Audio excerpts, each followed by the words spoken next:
इनका कहना है कि माननीय मुख्यमंत्री जी के द्वारा बैकलेस सैटरडे की शुरुआत की गई थी। बैकलेस सैटरडे के अंतर्गत प्रत्येक महीने के लिए कुछ खास विषय वस्तु निर्धारित किए गए थे। उस विषय वस्तु से संबंधित मार्गदर्शिका सभी विद्यालयों के पास उपलब्ध होना था, परंतु बैकलेस सैटरडे की मार्गदर्शिका आज तक किसी भी विद्यालयों में नहीं पहुंच पाई है, जिसके कारण विद्यालयों में शनिवार के दिन सुरक्षित शनिवार की गतिविधि के अतिरिक्त बैकलेस सैटरडे की किसी भी गतिविधि का क्रियान्वयन एवं अनुश्रवण नियमित रूप से नहीं हो पा रहा है।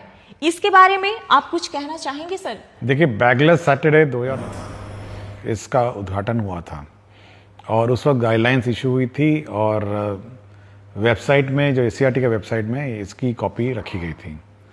लेकिन इसके इतने साल बाद फिर हम लोग अब इसको फिर से इसका अपडेशन कर रहे हैं, क्योंकि सैटरडे में हम लोगों ने बैकलेस सैटरडे के अतिरिक्त बहुत सारे एक्टिविटीज़ और भी नए जोड़े हैं, जैसे स्किल ट्रेनिंग है और अन्य जो स्पोर्ट्स है और अन्य बहुत सारी गतिविधियां हैं जो हम लोगों ने सैटरडे में, जो रेगुलर पढ़ाई के अतिरिक्त जो किए जाने हैं बच्चों को, वो सारे कार्य हम लोगों ने सैटरडे को रखे हैं। हम लोग उसको घंटावार भी उसको निर्धारित कर रहे हैं और अब बैकलेस सैटरडे का जो नया करिकुलम है वो अगले, मतलब हम लोग कोशिश करेंगे कि अगले 10-15 दिनों में एक रिवाइज करिकुलम हम लोग इशू करेंगे और ये वेबसाइट में देखा जा सकता है और हम लोग पीडीएफ में भी इसको सर्कुलेट करेंगे। देखिए, प्रिंटिंग हम लोग यूजुअली नहीं करते हैं क्योंकि समय समय पे परिवर्तन करते रहते हैं। हम चाहते हैं कि ज़्यादा कागज़ का बर्बादी ना हो, इसलिए वेबसाइट पे इस गाइडलाइंस को आप देख सकते हैं। 10-15 दिन बाद इसको बैकलेस सैटरडे 2025 गाइडलाइंस के रूप में इसको निर्गत किया जाएगा। सर, एक धीरज कुमार शिक्षक यूएमएस सिलौट भभुआ से है। सर, विद्यालय में त्रैमासिक परीक्षा की शुरुआत के लिए आपका हृदय से आभार करते हैं।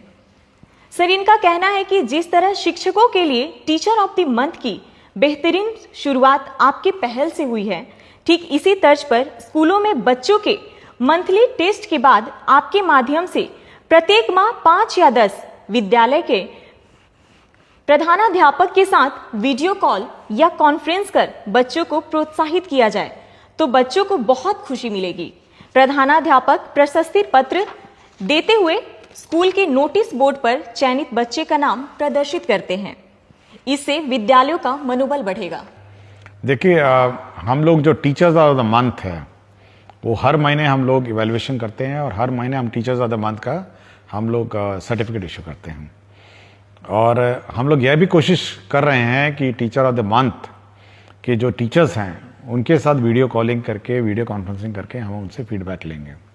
हम लोग ये व्यवस्था शुरू करने वाले हैं और जहाँ तक स्टूडेंट्स की बात है, हमारी ये उम्मीद है और आशा है कि जो स्टूडेंट्स हैं उनका जो परीक्षा का रिजल्ट है या परीक्षा में जो मार्क्स आता है और उनके जो स्कूल में उनका टर्नआउट है, यूनिफॉर्म है, डिसिप्लिन है, उसके आधार पर स्टूडेंट ऑफ द वीक वो अपने नोटिस बोर्ड में डिस्प्ले करें। ये हम लोग चाहते हैं और ये अच्छा सुझाव है। हम लोग इस संबंध में गाइडलाइन जारी करेंगे कि student of the week display करेंगे और उस बच्चे को मतलब उस सप्ताह के लिए बैच भी उपलब्ध कराएंगे, स्टूडेंट ऑफ द वीक। और ये सुझाव के आधार पर हम लोग अब आगे की कार्रवाई करेंगे और मैं इनको धन्यवाद देता हूं कि स्टूडेंट के संबंध में इन्होंने जो सुझाव दिया। सर, अगला सवाल कुमारी निधि नया प्राथमिक विद्यालय सुहागी किशनगंज से हैं।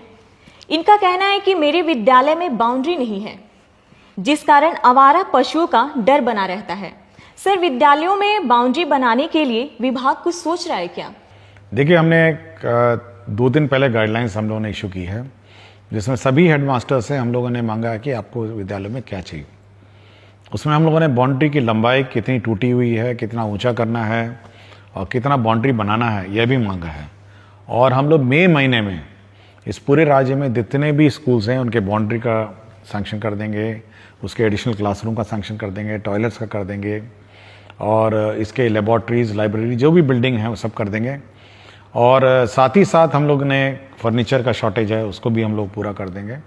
तो ये सारा सैंक्शनिंग जो है, जो सैंक्शनिंग जो स्वीकृति है, वो हम लोगों ने टारगेट किया मई फर्स्ट वीक में उसके बाद इसकी आपूर्ति की प्रक्रिया जून जुलाई अगस्त तक ये हम लोग का लक्ष्य है कि जुलाई से पहले ही कम से कम सारी चीज़ें बन जाए।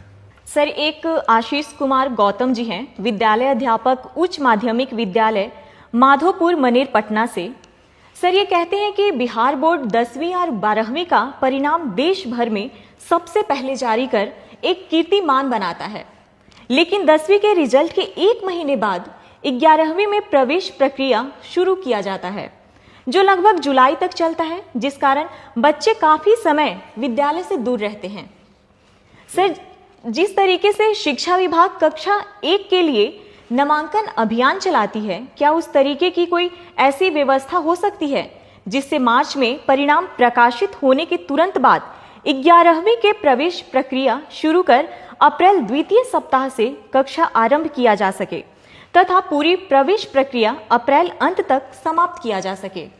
देखिए, हम लोगों ने हम लोग पहले डायरेक्टर सेकेंडरी को यह निर्देश दिया है कि वे गाइडलाइंस निकालेंगे और जितने भी 10th पास हैं वो प्रोविजनली एडमिट हो जाएंगे 11th क्लास में उनके अपने पंचायत में, क्योंकि हर पंचायत में अब हाई स्कूल है, तो प्रोविजनली सभी को एडमिशन करके क्लासेस स्टार्ट करने का मैंने निर्देश दिया है।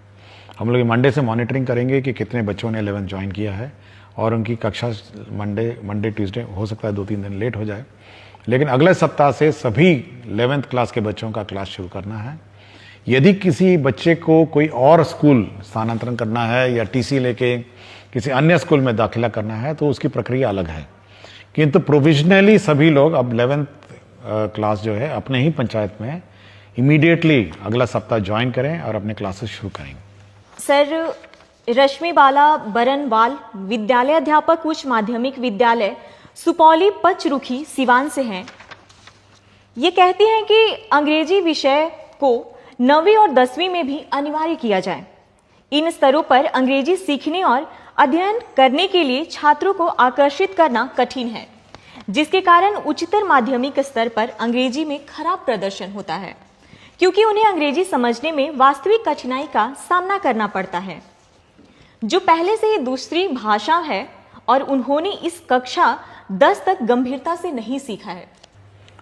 देखिए, हम लोग इस बार 9th, 10th, 11th, 12th में बुक्स, बाइलिंगुअल बुक्स हम लोग लाइब्रेरी में उपलब्ध कराएंगे।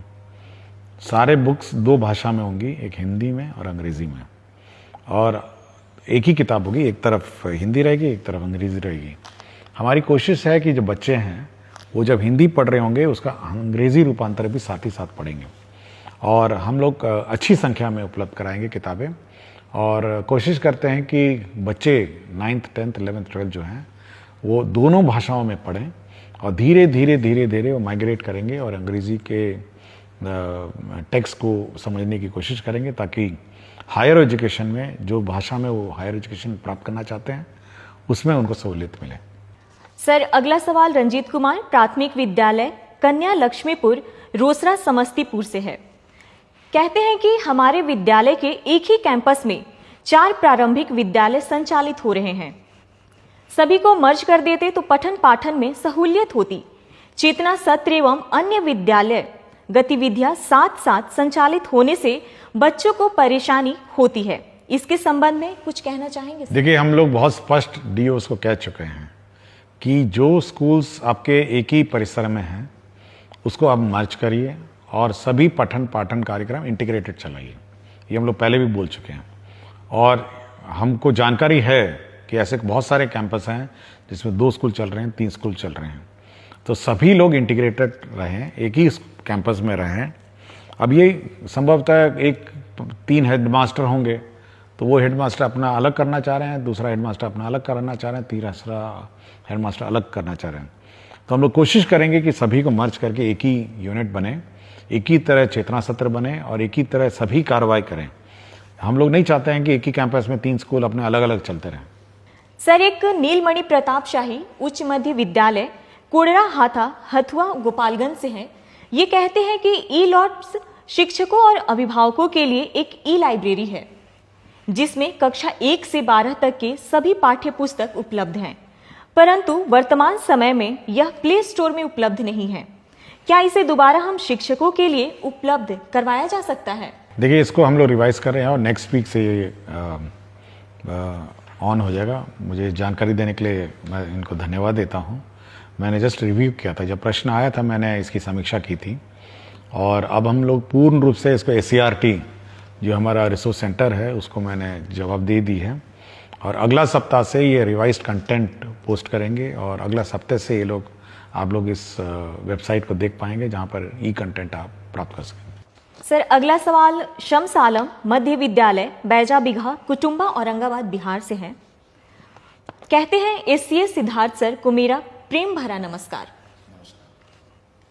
महाशय, शिक्षा की बात हर शनिवार कार्यक्रम आयोजित होने से काफी ज्यादा शिक्षक एवं छात्र लाभान्वित हो रहे हैं। सर, मेरा एक प्रश्न है कि शिक्षा विभाग मुफ्त पुस्तक वितरण करवा रही है, ये बहुत अच्छी पहल है, परंतु पुस्तक का जो पन्ना होता है वह छोटे बच्चे बहुत आसानी से फाड़ देते हैं। तो क्या शिक्षा विभाग प्राथमिक विद्यालय के बच्चों के लिए प्लास्टिक कोडेड पुस्तक वितरण करवा सकती है? इससे पूरे सत्र बच्चे के पास पुस्तक रह सकता है।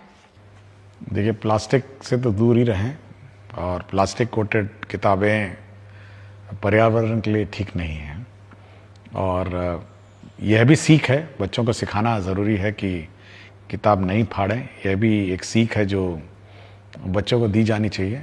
बच्चे संभाल के अपनी किताबें रखें, सरकार बड़ी मुश्किल से प्रिंट करके देती है, तो धीरे धीरे बच्चे सीख लेंगे। जब फाड़ेगा तो उसको लगेगा कि नहीं, अगली बार नहीं फाड़ना चाहिए, तो यह भी एक सीख ही समझिए। तो प्लास्टिक कोटेड किताबें, मेरा विचार है कि एक तो महंगी बहुत हैं, पेपर भी बहुत महंगा है और पर्यावरण के दृष्टिकोण से और एनवायरनमेंट दृष्टिकोण से प्लास्टिक कोटेड किताबों से थोड़ा हम लोग को बचना चाहिए। हम लोग एनवायरनमेंट फ्रेंडली और एनवायरनमेंट कंपैटिबल किताबें देते हैं और धीरे धीरे सीख जाएंगे। मतलब कम से कम किताब तक आकर उसको अध्ययन करना या उसके साथ उसको फाड़ना, ये सब लर्निंग प्रोसेस की एक प्रक्रिया है और मैं सोचता हूँ कि बच्चे को जिसमें खुशी है वही करे। सर, आखिरी सवाल अभिषेक कुमार पांडे उच्च मध्य विद्यालय दर्शन गोविंदपुर नवादा से है। ये कहते हैं कि महोदय, मुझे आपका कार्यक्रम बहुत अच्छा लगता है कि आप हर शनिवार को आप शिक्षकों से जुड़ी समस्याओं का समाधान करते हैं, जो काफी सराहनीय है। मेरा आज का प्रश्न है कि जो शिक्षक शिक्षिका BPSC से ज्वाइन किए हैं, क्या उनको भी मेडिकल व मातृत्व राशि दे होगा? अगर नहीं होगा तो उनके लिए अपने बच्चों का पालन पोषण करना मुश्किल होगा। विभाग इसके बारे में क्या सोचती है? देखिए, विभाग ने बहुत स्पष्ट किया कि मेडिकल लीव जो किसी को मेडिकल लीव है उसको दे है और दूसरा है कि जो मैटरनिटी लीव है, जो मैटरनिटी लीव स्टैंडर्ड है, ये दोनों दे हैं। तो मैं बहुत बार मुझे शिकायत भी आती है, लोग मुझे कॉल करके पूछते भी हैं, कुछ लोग अपना फ़ोटो भी भेज देते हैं कि देखिए हम बीमार पड़े हैं अस्पताल में, कोई छुट्टी नहीं मिली है। तो मैं बहुत स्पष्ट किया सबको कि भाई मेडिकल लीव, जब आप विद्यालय अटेंड नहीं करते हैं, मेडिकल लीव आपके एलिजिबल है और मैटरनिटी लीव, जो मैटरनिटी लीव है वो भी एलिजिबल है। इस संबंध में स्पष्ट गाइडलाइंस हम लोग निकाल देंगे, तो ये दोनों गाइडलाइन मिल जाएंगे और मेरा विचार है जो हेडमास्टर हैं इस संबंध में थोड़ा ध्यान दें और सेंसिटिव हो, महिला टीचर विशेषकर जिनको मैटरनिटी लीव की आवश्यकता है, तो चाहे कितनी भी छोटी सेवा हो, ये उनको देय होगी। बहुत बहुत धन्यवाद सर।